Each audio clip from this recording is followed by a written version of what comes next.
We are back, and none of that bullshit I talked about last episode fucking happened. It's like the one thing about doing New England shows in the winter is nothing is guaranteed. We hyped this bitch up for February 20th. We got so many people invested, so many people coming out, so many people hyping it and promoting it and all that shit. I got all my merch, I did inventory, all of it. And then we had a snow emergency, a parking ban, and all that shit. Show got shut down, we rescheduled it, and then it broke apart.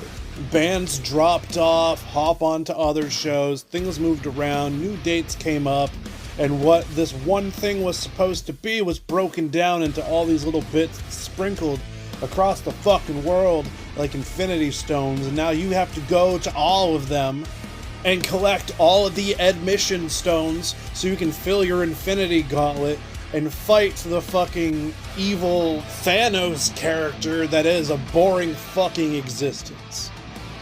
But new shows are on the horizon. We'll get to that at the very end of the episode, and I'm very stoked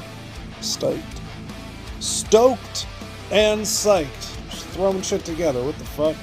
For these two shows that are coming up, but we have something different to talk about today.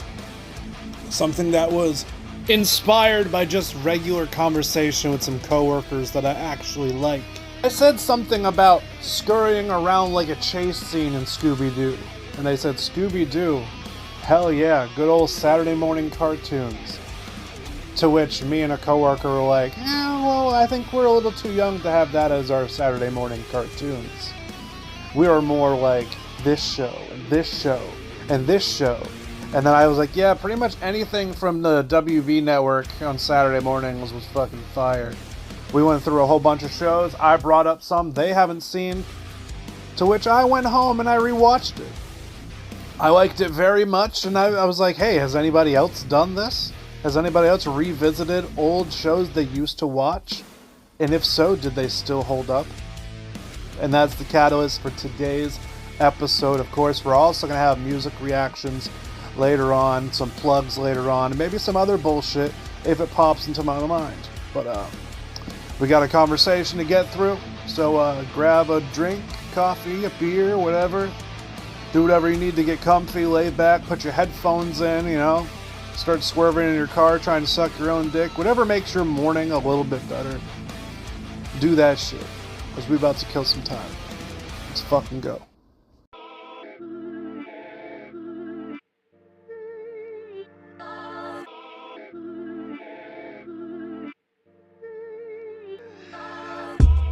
What you doing, son? Nothing. Just chilling. Killing. True. Guys, do not participate in the 2 for $7.99 ribeye deal they're running down there at the Warwick Family Dollar. Oh, just had my stomach knocking like 2 12-inch subs in the back of a 79 Cutlass. Oh, I let out a fart earlier. It sounded like a cat that didn't want to get in the bathtub. Oh, I done got the cold sweats. Well, Percy called me, said it rotated his ass crack a full 90 degrees. No matter what generation you grew up in, the time frame, what you watched, any of that, we all think individually that our childhoods produced the best TV shows. But sometimes looking back at them through rose-colored glasses, they're not nearly as good as we thought they were growing up. Maybe our minds changed. Maybe we see through the illusions now. Maybe bright colors and flashing lights no longer captivate us anymore. But sometimes that magic is still there. You go back and you revisit and you're like, damn, this was fucking good. This was really fucking good. I mean, lately I've been watching back at old stuff from Nickelodeon because YouTube has like playlists and stuff, which is like 1997 SNCC lineup, Saturday Night SNCC lineup in full, like 4-hour span. And if I'm bored and I got nothing to do, my video projects are done, I got no shows, I don't have to cook or clean, I'll sit back and I'll watch those. But that's not what inspired this question today. But, all that, Pete and Pete, Shelby Woo, they all still fucking hit. Let's be real here. Let's dive into the comments and do some commentary on what we think about what they thought. There's gotta be a better way of fucking wording this. Let's just look at what you said. Fuck it. We start things off with my boy Beezy saying Rocket Power. Rocket Power is a show that I loved so much growing up, and I don't think I've watched it, since it stopped. I wonder if it does hold up, in my opinion. Might have to do that. I don't have any plans today, so I might fucking do that. Also, Chance Hudson of Voluntary Victim says Power Rangers, and I completely agree, because that is another show that I have been rewatching. But hot take, besides the intro song from Mighty Morphin Power Rangers, I don't think that's as good as Power Rangers Zeo or Power Rangers in Space. But either way, Power Rangers is always a very good turn your brain off and just fucking vibe kind of show. Whether you're a kid or an adult, it works for all ages, because it's just hey, here's a 90s sitcom where they teach you a life lesson, and then there's a bunch of karate, and now there's a giant monster. It's like Kung Fu movies and Godzilla movies and Boy Meets World all thrown together. Speaking of Boy Meets World, Rain Carter says, Boy Meets World.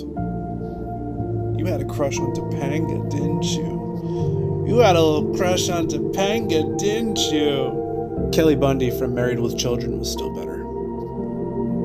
My boy Alex from Planet Killer and Divine Destruction says the original 1960s Scooby-Doo. It still holds up, and it's even good when you're a little bit silly. To which we found out because of Beezy's comments that a little bit silly means high as shit. Thank you for getting the secret wording out of him, Beezy. I appreciate that. D-Block the Party came in and said that he thinks Smallville was a banger. And I watched a few episodes of Smallville growing up because I was very much into Superman as a child. And then when I stopped kind of fucking with Superman as much and started embracing Marvel, for some reason I just stopped watching Smallville. But I know it was a very big cultural thing and launched people into stardom. And, from what I do remember, it was a banger. There was just at some point, I'm like, okay, I don't like dude with a little curly Q in the front of his hair flying around in his underwear, and his powers is fucking everything, but his weakness is rocks. Didn't fly with me. I'd rather just a fucking another dimension god wielding a giant fucking hammer that can command thunder and rides in on a fucking chariot with goats. That seems pretty fucking cool. Or a giant green smashing machine. Seems fucking cool to me. But at one point I did fuck with Superman. Casey Strom says He-Man. I'm assuming it's the original 80s one. He said, I used to think it was so cool growing up, and now I think of it as kind of homoerotic. I swear my brain is broken. I mean, it's a fucking buff-ass dude with short shorts showing off his legs and a bob cut talking about having power, dude. He's just a power bottom that owns a sword. I think it's fair to say it's kind of homoerotic. I mean, you got villains like Beastman, which I'm assuming is a bear. You got Jawbreaker, who will break your jaw because this is homoeroticism and his dick is fucking huge. And then you got fuckers like Lord Todd. His dad owns a fucking dealership, bro. Do you know who his father is? I don't know. I just Wikipedia'd this shit. I don't know shit about fuck when it comes to He-Man. Matt from the band Quick Before the Outbreak, shout out, says Dragon Ball. Well, Matt, you'll be very appalled that I've never watched Dragon Ball. And I've watched 2 episodes of Dragon Ball Z, and I played 5 minutes of the GameCube game that came out with a friend back in the day. And And that's all of my knowledge for Dragon Ball adjacent things. But once again, I understand how popular it was and the cultural impact and all that stuff. And I'm happy it still holds up. But lastly, John from Pens and Pencils has been saying that he has been introducing his 7-year-old child to all that. Now, I'm interested to what era of all that, because it went on for nearly 10 years. And it seems every other season had a completely different lineup of people. But the OG one was pretty fucking solid. Once they brought in Amanda Bynes, that was cool. Even the one after that was still pretty fucking good. And then when they went to relaunch it 2010 or something, that was the worst fucking thing my eyes have ever laid eyes on. But I understand it wasn't made for somebody my age at that point, so I'm not mad at it. I still quote all that so fucking much. Randomly, I'll just be like, Jupiter, and I'm a dude, he's a dude, and all that shit. And Pierre, escargot, and I'm just splishing and splashing in the bathtub, all that shit. It was ingrained in my mind for so long. I do watch it occasionally when I do those Nickelodeon rewatches on YouTube from its 95 to 2000. I just vary through all those years. And most of those shows still hold up. All that still holds up. But all of this shit just to say that in my personal opinion, and this is a deep fucking cut, a show that didn't get enough love, was awesome in its time, and possibly even better now, especially now that I know how to cook, is a Fox Kids show from 2000, 2001 by the name of Fighting Foodons. This show was just strange as shit, but there's so many puns, there's so many good characters, the idea is really cool.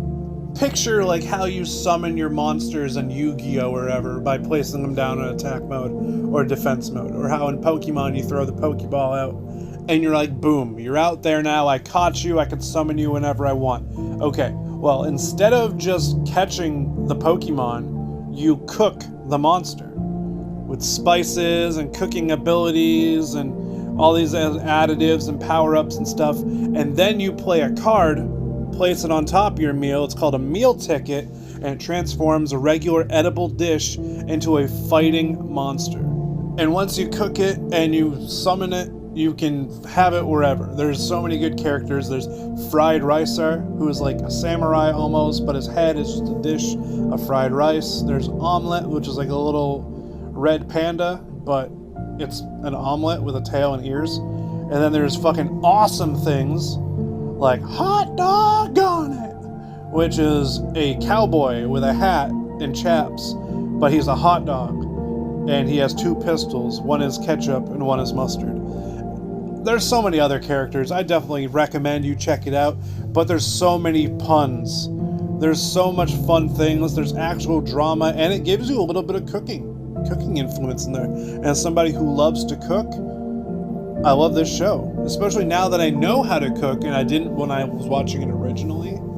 I'm could you imagine if they souped it up with this? Oh, that'd be so good. I'm probably the only fucking person in the world right now that is still hell yeah, Fighting Foodons. Especially when it was surrounded by just such good shows.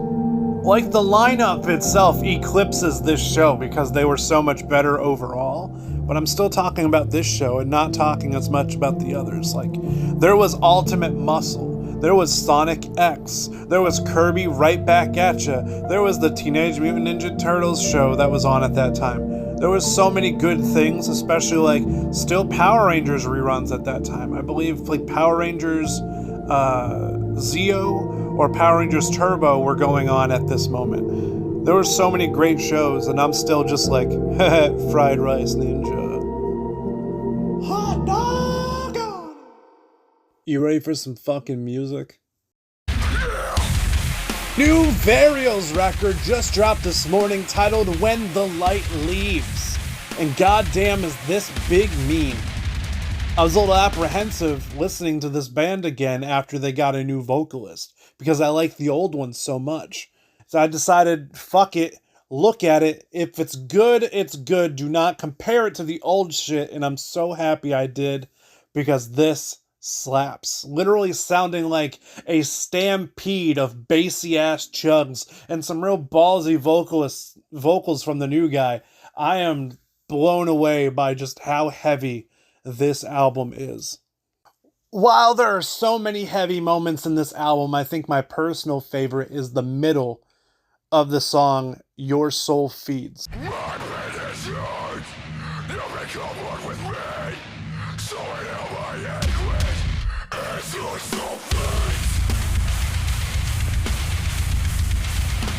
It just has everything. It's not just straight up breakdown. There's layers to it, but also it sticks out and punches you right in the gut.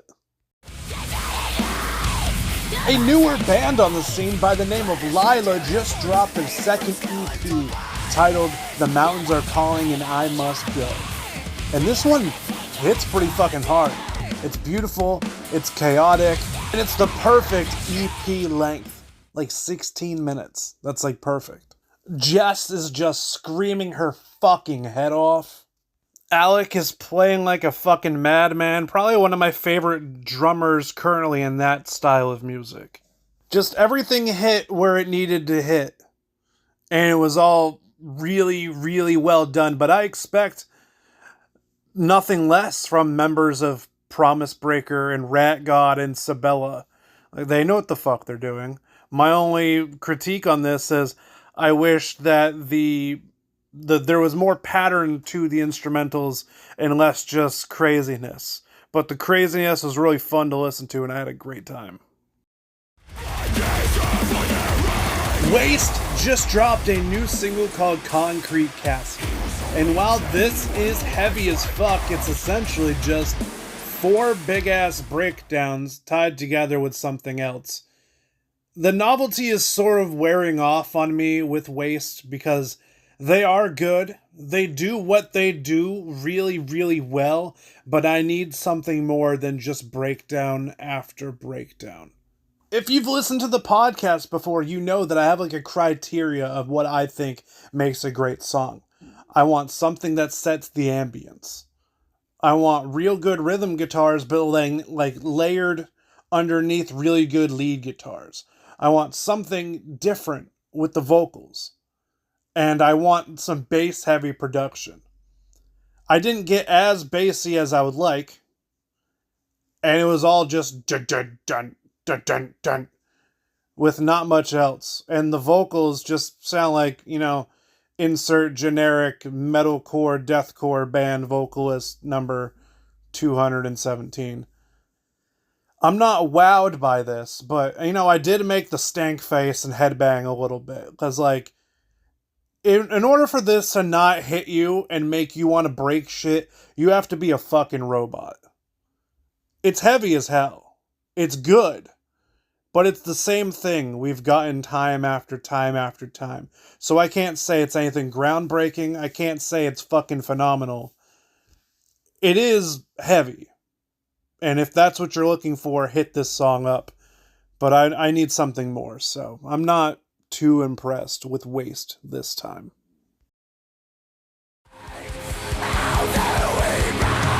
And lastly, the local boys Devitalized drop Witch's Curse. And this one, just like everything else, is fucking mean. But this one is a little more personal. JP, the vocalist himself, has said that this is a very personal song, especially for him. So to put this out meant a lot. And you can tell that it was a personal song by the way he just ripped himself apart with these vocals. Great vocal performance. Instrumentally, this is some of the best work I've heard a local metal band produce. Personally, I think the only thing that would make it better is to have the instrumentals just a little higher in the mix, but I'm not going to complain when both aspects of this song, instrumentals and vocals, are both just masterful works. So, as long as I can hear everything going on, I'm a happy TJ. And unlike that Waste track that just dropped, this one does follow what I particularly like in a metal song. It creates that atmosphere. It has the leads over the top of it. It has something different. It has a passionate thing, and it has a bassier production than most. So I have nothing to complain about. And I am sure hearing this live is going to rip me a new asshole. And then I will shake all of their hands and go, thank you for ripping me a new asshole. Now I can poop twice as efficiently. Which I'm sure I will when I listen to their next album. Because that last one was just crime committing music. It was a solid as fuck week for music, and I am happy to be back to tell you about it. Well, I told you Just Plain Filthy had some shows to announce, and I told you I got a shit ton more events planned for the next couple months, and we're gonna run all of them down right fucking now. First up, March 13th, I am playing in North Andover, Massachusetts once again at Rolf's Pub. Stacked as fuck lineup featuring J-Vibe, Ray Spider, Luke from Lost Planet, Nim K, Lil Hart, Sativa Steve, Q Ferb, and myself. It is a free event, so come out, bring your friends, get a bunch of drinks, support that fucking business, and have a great time. 3 days later, in Worcester, Massachusetts, I am coming to the Femme Bar for an awesome ladies and LGBT showcase show. It's going to be fucking awesome. We're celebrating St. Patrick's Day along with the whole fucking community, and we're gonna spit some bars, we're gonna vibe out, we're gonna have some drinks as you do on St. Patrick's Day. Ms. Laura Michelle, E-Dubs, Jazzy Bell, Brid, Cadeau Moreau, Militia Rashad, Nel Fueco, Cali Royale, and myself. Anybody can go. It's completely free. Just got to be over 21. And please, please, please respect the community that is putting this together. Once again, it's March 17th at Fembar in Worcester, Mass. Vinny Tezzaro is back, and he is putting on a hip-hop fest in Concord, New Hampshire. It all goes down March 21st at Panucci's in Concord. And, yeah, pretty eclectic lineup. Vinny and B Snare, Michael Murphy III, Chemic and No Gimmick, Crispy, J Faith, East Craven, Kill Murray, myself, Michael Sativa, and opening ciphers by DJ Mo. All that shit at a cool place, and it's only $5. You're a fucking herb if you don't go. But if for some reason you can't make it to that show, maybe you'll go the day after, because Just Plain Filthy is back with another night of filth. This one in particular is another hip-hop showcase. I booked it, I grabbed the people, I secured everything. It's all remnants of the rescheduled February 20th show. We're going to try to make this go off as much as possible. We got 5 hip-hop artists and a great new metal band thrown into the mix just to break up everything, and it's going to be fun as fuck. March 22nd at the Bungalow Bar and Grill for just $15. This one is all ages. So if your deal before was you didn't want to go to the bar show because it was 21 plus and you couldn't bring your kids, congratulations, you can do that at this show, and I will corrupt them. I will fill their mind with so much propaganda, but they're going to have a great time. March 22nd at the Bungalow in Manchester. 2,000 years later.